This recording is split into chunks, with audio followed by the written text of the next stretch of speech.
Hello, everyone. Welcome to our quick overview study guide. We're starting in the book of John, the fourth gospel. Now, we're not going to get straight into it. There's some things that I'd like to talk to you about and bring up. This, these first five verses, are quite the bone of contention between people. It says this, it says that. So I'm actually going to give you what it says in English, more or less exactly what it's saying in Greek, as best as I can do. This is one of those problems that I've put forth to the classicists that I've hired. I've spent a good amount of time just confirming their thoughts. They all seem to, again, line up perfectly with each other. Some of them a little more than other on words, but basically the same. So this is very, very solid, what I'm going to present to you. And we'll start with the fact that even after all this work and money spent and time, you still don't know exactly what it means. You still can't figure it out. I haven't. And I don't think you will either. Even the professionals don't really know what it's saying. And they're not religious. One of them apparently grew up religious, but they didn't mention much about it. The first thing that I need to point out is just because you don't understand what it's saying doesn't mean you're going to go to hell, or you have to try to figure it out, or you have to try to reconcile it, or anything else. That's not the point of a disciple.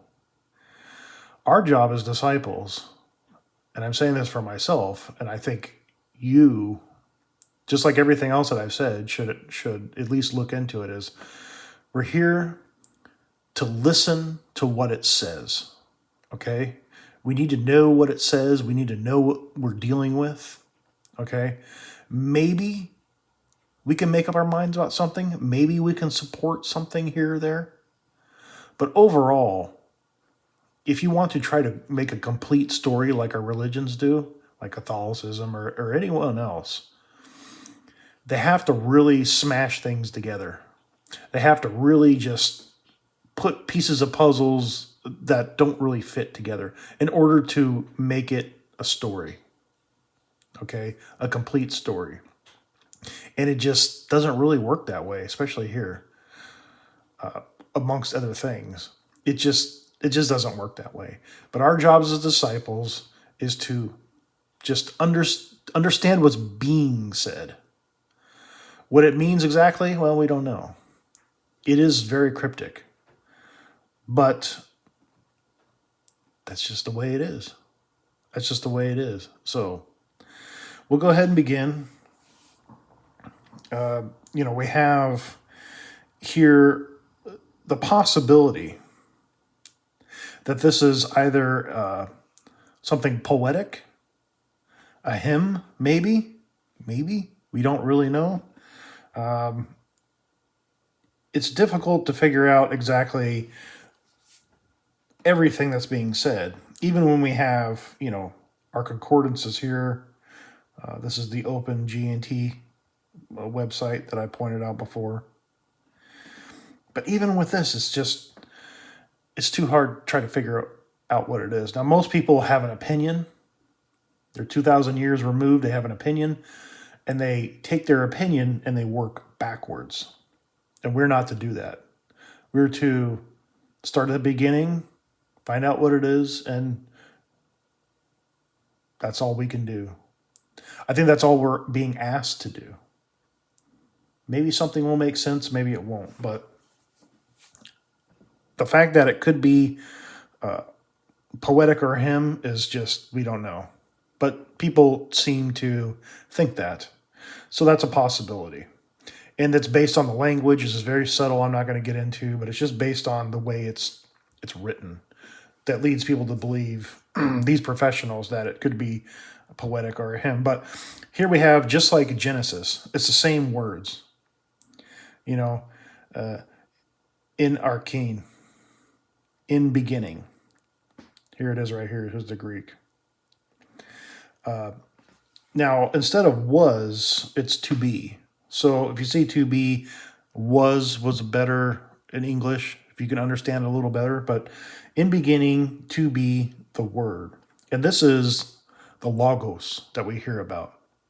Now, the problem with the Logos is we don't really know what it is.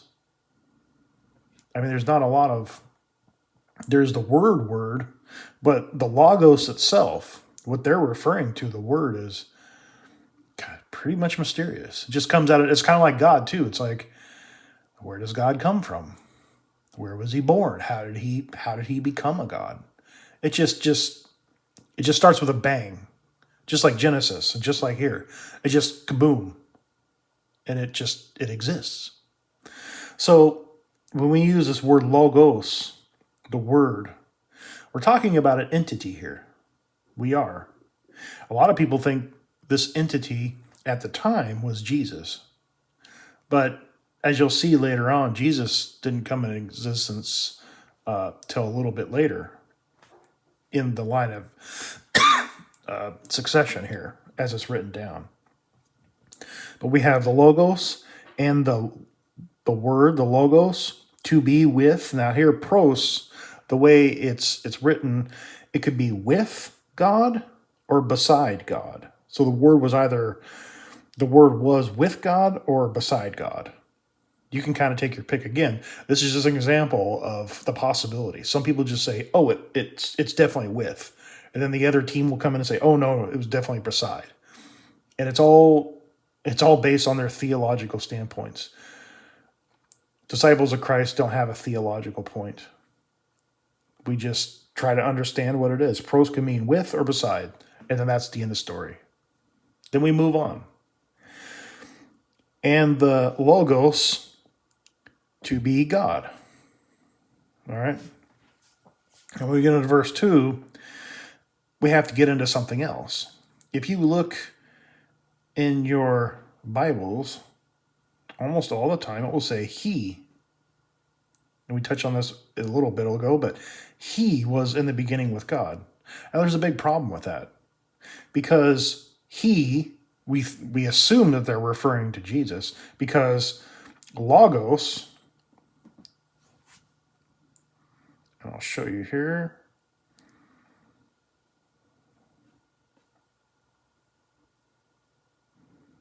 It's not coming up.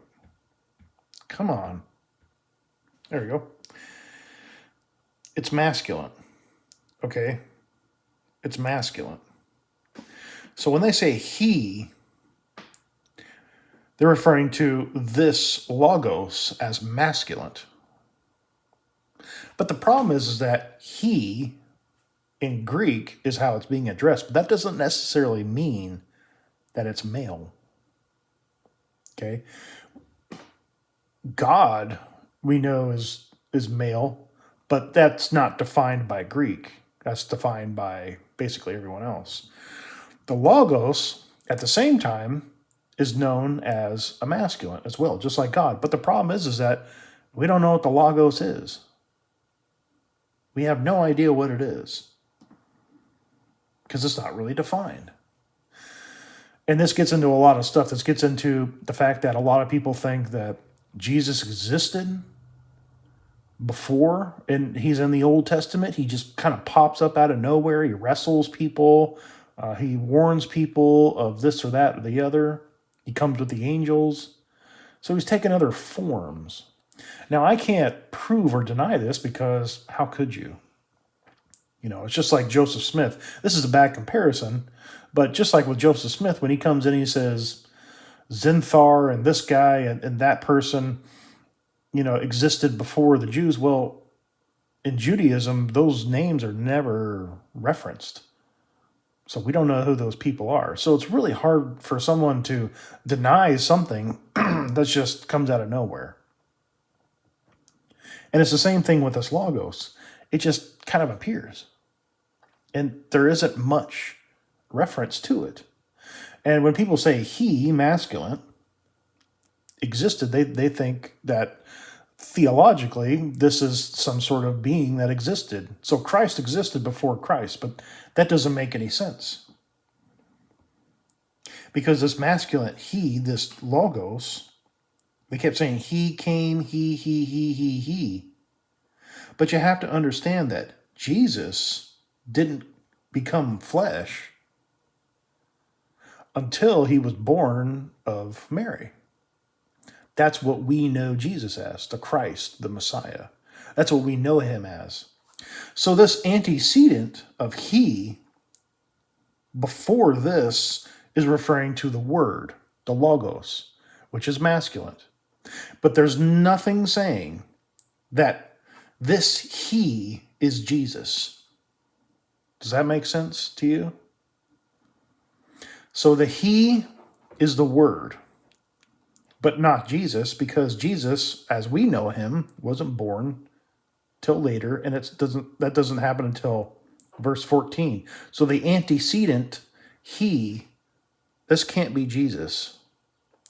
It's referring to the word, which is a masculine, which is pre-existent to what we know as Jesus.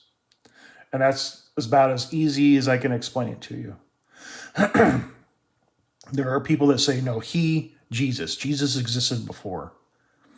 But if they're saying that, they can't be using John 1 to verify that, because it's not saying that. So actually, it's more thing, it. Instead of he here, I put it, because we don't really know what it is that we know what we're talking about. We know what we're referring to. We know that it's a masculine. We know it was with God. And in here in verse 2, it actually reiterates what's being said in verse 1. Because here it says it, thing, instead of he, the logos, to be in beginning with the God. So this verse 2 is just reiterating what was said up here. Right? Now, this you can see it here. I did this as well, because here I put beside the God. And this is another situation that it could be either or.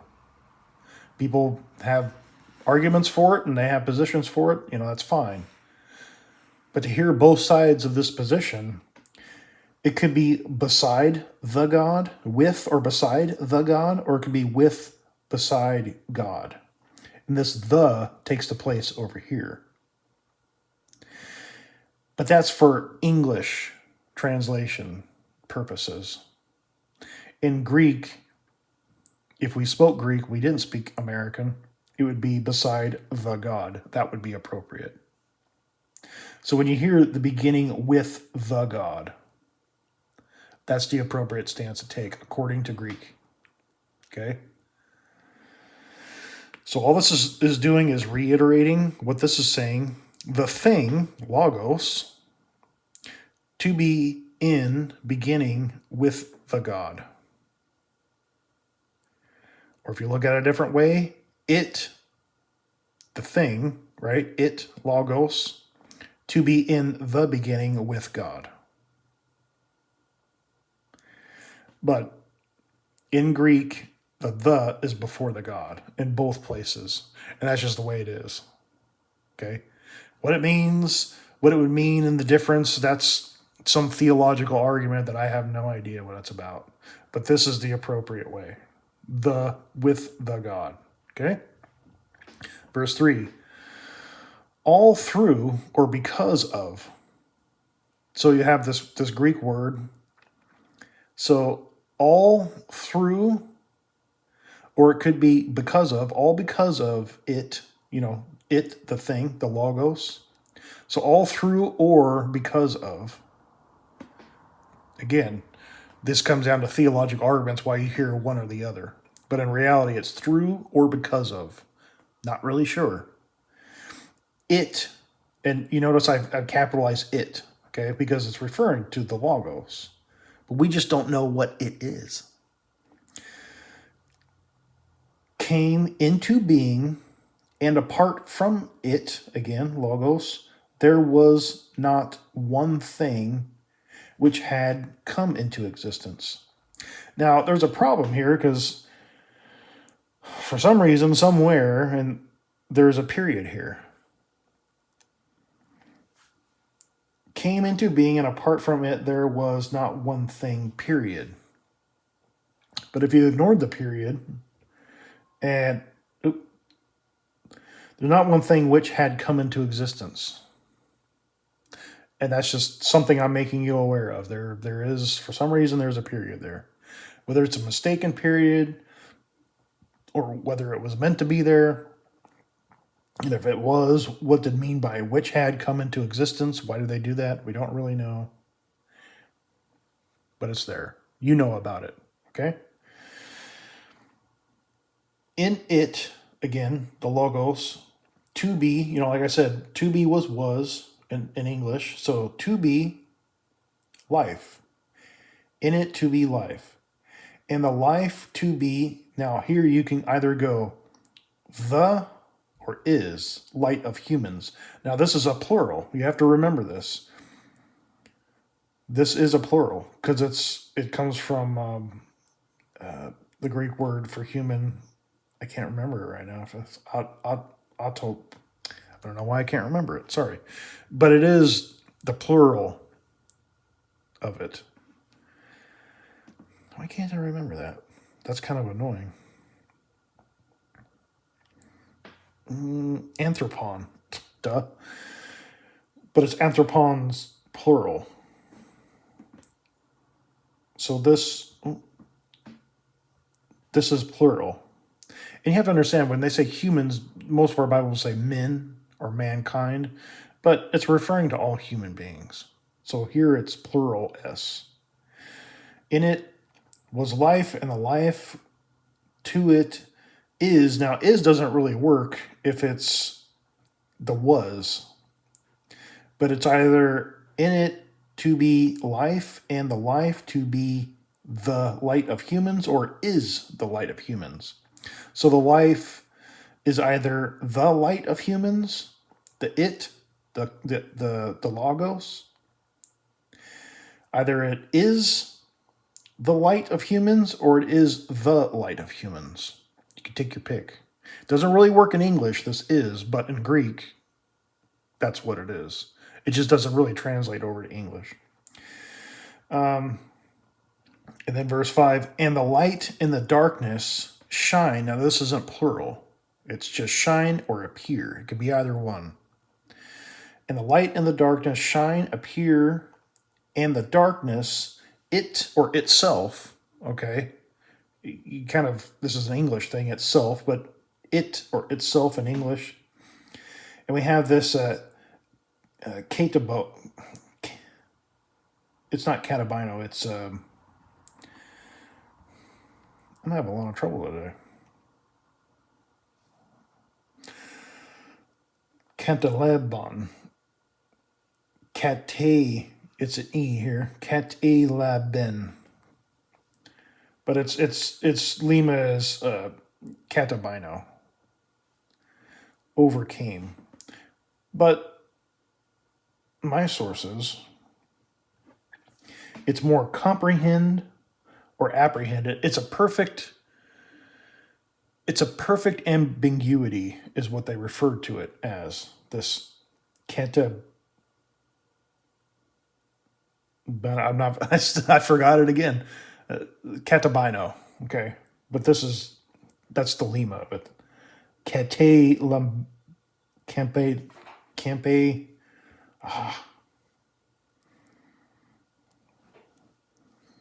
Canteleben. I still can't do it. I think it's a tongue twister for me. But anyways, they're giving it as a perfect ambiguity. Okay, so here it could actually have two different ranges of meanings. It didn't comprehend it or apprehend it. Okay, so really what that means in English is the darkness. The darkness didn't understand the light, or it was overpowered. Oops. It was overpowered by the light. The light apprehended it. Okay? So it can mean either or. Again, this is, trust me, when you get into the Greek and English, this happens all the time. This is the whole thing. It really is. It's a real mess. And John is actually, in Greek, is very easy to understand. It's very simple and very straightforward.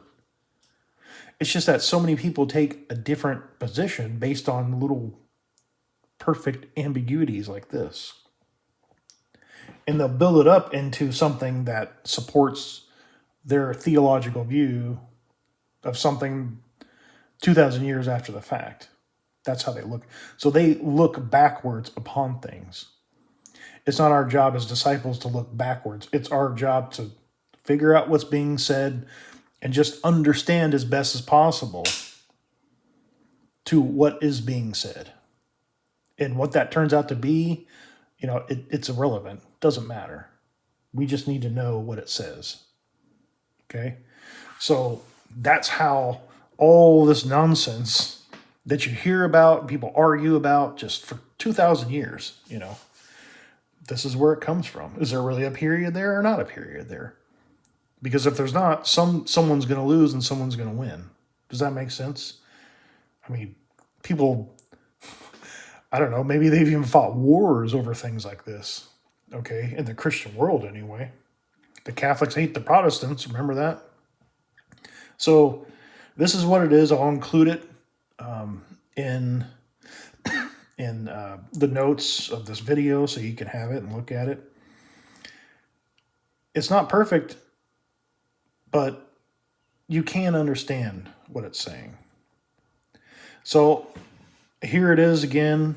But here the NASB just kind of took the liberty of so this is how I'm saying these versions will deceive you and lie to you, because they'll make it up in a way that seems kind of along the lines the same way, but they twist things just a little bit. And I want to show you the difference. So you can take these notes and read this at the same time in your Bible. If you go to the NASB, and I try to use this because it's more neutral. It's kind of fair to everyone, right? But in the beginning was the Word, and the Word was with God, and the Word was God. He was in the beginning with God. All things came into being through him, and apart from him, nothing came into being that has come into being. In him was life, and the life was the light of men. And the light shines in the darkness, and the darkness did not comprehend it. So just like that perfect ambiguity that we just finished with, they decided to take the comprehended part of it. See, they made that decision for you, and they obscured the other part of it. And it's not like it's really going to matter anyway, but then again, it does. Do you see what I'm saying? They're twisting you and bending you, and they're pushing you towards the way they see things. Okay? And that's not how it works with us disciples. Now I'll do verse 6 and I'll keep going on, but you can read this yourself. The nonsense doesn't end when we get to verse 6, okay? It still continues. But these first 5 verses and what I gave you can kind of help you understand a little more what's going on. And like I said before, here we have John, and through John, through him, that's what this is saying. This is not through Jesus, but through him, through John. Because he came as a witness to the light, okay? And here, they add, he came. You have to understand that these words that they're kind of slanted towards the right, they add to it. And it even has an asterisk down here in 15, which we'll get into in the next video. But you can read this yourself, and you can kind of use the notes that I give you to see how they want you to see it a certain way, and then they build up off of that. And it's really skewed, and it's just not that simple. It's not that easy. It's not. But then again, it's actually easier to read it the way I showed you, because you have it better. But I want to start you off on the direct path, and that's what I think those notes will do. And off of that, what I gave you, you can read the rest. You can kind of see how far off the NASB is pushing people, because they're building and building and building, and they're really throwing you off your trajectory. Okay. But the thing is we're not even to have a trajectory. We just understand it the way it's to be understood as best as possible. So be aware of these pitfalls. Here you have receive, you have the same. It's funny how it's received in one place, but in another place, like the Matthew 24, 40 and 41, the one is taken, one is left. Well, here it's the exact same word, but for some reason it's received now. It's the word is no different. But it's just funny how people play games with these words to, again, twist things to get you to see their theological view. Okay, the Catholic view, the Protestant view, the Jehovah's Witness view. And trust me, the Jehovah's Witnesses tried to manipulate this one, and it just doesn't work that way. It just doesn't work that way. Because what I did here, the God, here, right here, it in the beginning was with the God. Now, what they claim is, oh, the God means it's just a God and not the God. But even if you take this and put it in there like that, it still doesn't matter. It's clear that they're talking about God. The Logos was beginning with God. Okay? It's not taking it and turning it into something else just because you put a the there. And this is a big no-no for a lot of people because that's what's insinuating. But the there doesn't insinuate anything. It's just proper grammar. But it's not taking away from the fact, it's not turning God into some sort of lower class deity, which is what the Jehovah's Witnesses are trying to do with Jesus. They're trying to say, well, it's not God, it's just a God. But that's not what it's saying here. And putting the before God like this in English doesn't change that. Everyone will say that it does, but it doesn't. Okay? The classicists, the people that do this for a living, say no. Okay?